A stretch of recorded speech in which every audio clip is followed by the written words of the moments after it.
health is affected. This is when you're going to have some personal problems. Take a look at this composite. This was a composite of a young man who basically had a lot of different changes in his life, not too good changes.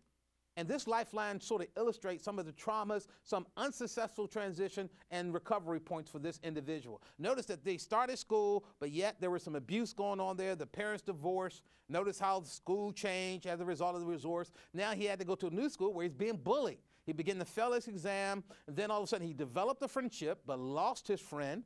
And then next thing you know, he gets some more friends. He started doing drugs. Next thing you know, there's some separation. He started developing debt. Changing bosses. One of his parents died. Then he began to experience some personal illnesses. Let me just tell you what's going on with this lifeline. This lifeline is too far below the mark. This person is in danger of never recovering. It's important that we know how to get a person from the distress over into the area of good times. Because if it stays too far below, this is where people fall into this manic depression. And sometimes this can even lead to a suicide, my friend. Let me just conclude by talking about the 3 phases of change and transition. That's right, 3 phases. First of all, the ending phase, which is letting go of the old and familiar. Then we come to the neutral zone. The neutral zone is what I consider the confusing or in-between stage. And then lastly, new beginnings, identifying with a new situation. Now, every individual manages each phase in different ways and at different times. However, I want you to note here that these phases are common to all of us who are experiencing change. Understanding these phases as we are going through them will help guide us from resistance to acceptance to actions. Let's start off by talking about endings. Every change and transition begins with an ending, a loss. When things change, people leave behind the way things were and the way they were in a previous situation. Let me just say something, my friend. This is important that you know this. There's many people who have been in relationships. I'll never forget, I was talking to a young lady, she was engaged. And all the way up to almost the wedding day, she was planning her wedding. Next thing I know, some things went wrong. The relationship went sour. She found out some things that was done. They broke off the engagement. They broke off the wedding. I talked to her a month later. She's in a new relationship. What's the problem? The problem is, it's great that you can pick up the puzzles, pieces in your life and get to going again, but I'm concerned. I'm concerned because I know she had not experienced the ending. You can't start something new until you first end the old. And let me tell you, end doesn't mean that I broke off my engagement, I broke off my marriage, so that's the end. No, there's a healing process. There's a healing of the soul that needs to take place. There's a healing of emotions that needs to take place. Okay? So there's more to it than just cutting off my wedding or cutting off my engagement. No, the ending has to deal with being able to leave behind those things. Let's go back to the PowerPoint and the previous situation, leaving them behind.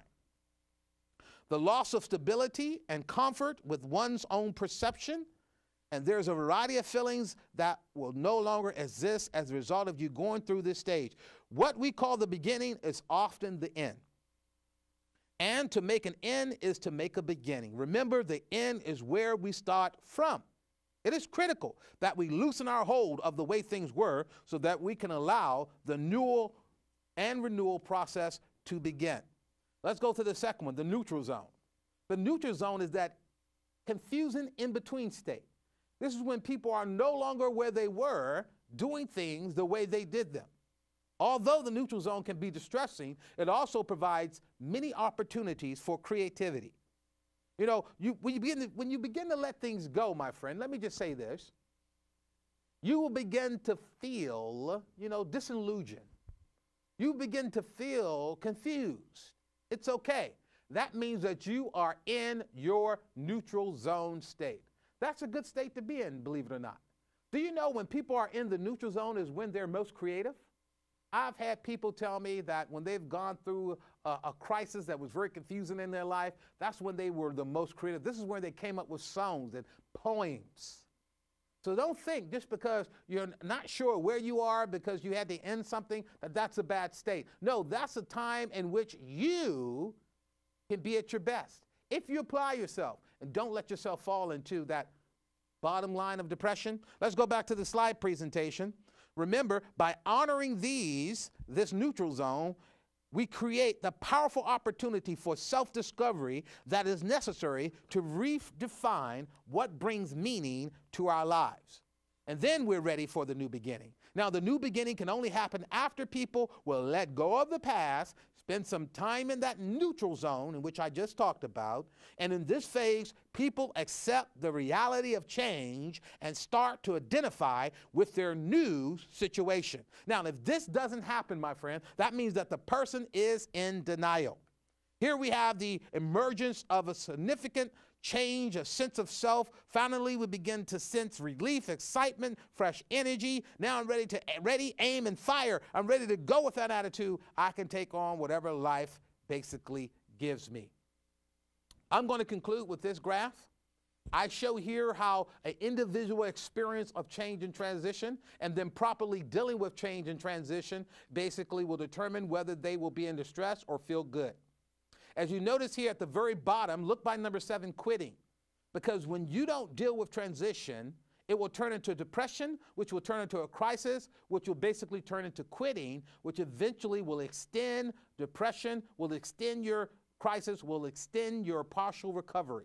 What you need to do is let go, climb up the ladder. You need to accept the things that you're not able to change. You need to begin to explore new opportunities. You need to begin to test yourself and those around you, and you need to develop a new confidence to where you become to a point of reconstruction and recovery. Transformation is the goal. My name is Dana Thompson. I would like to thank you for tuning in for Change and Transition. Don't forget, we have a part 2 to this. Tune in to our part 2. Well, I hope you enjoyed our session of change and transition. We will be doing a part 2 to this because I'm not quite finished yet. But I did want to leave you with this word, that change is inevitable. It's not whether or not will change come. The question is, will you be ready? If you'd like to know more about our professional development workshops, just tune in to future broadcasts, and we're going to cover titles such as Change and Transition, How to Deal with Difficult People, Improving Communication, Business Writing. We have a whole slew of titles in which I'm sure will build you up professionally. If you have any questions, or if you like to suggest a title in which I have not stated, just email me and we'll be sure to have it on future broadcasts. Thank you for watching today.